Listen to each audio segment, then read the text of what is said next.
আল্লাহ নবী হাদিসে মধ্যে বলেন কুরবানির জাকাত কুরবানির রক্ত এবং গোশতগুলোকে আল্লাহ তাআলা 70 গুণ বাড়াইয়া মিজানে পাল্লার মধ্যে ওজন করবেন।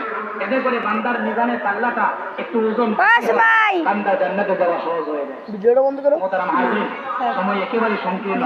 আমরা যারা এখনো মাইকের আওয়াজ শুনতেছি, বাসায় অবস্থান করতেছি, আমাদের যথাসময়ে ইনশাআল্লাহ ঈদের জামাত অনুষ্ঠিত হয়ে যাবে। এজন্য আমরা যারা এখনো বাসায় অবস্থান করতেছি দ্রুত প্রস্তুতি গ্রহণ করে আমরা মসজিদে চলে আসি। মোহতারাম হাজির, কুরবানির সংক্রান্ত বিষয় আমাদের সামনে আলোচনা না করলেই নয়।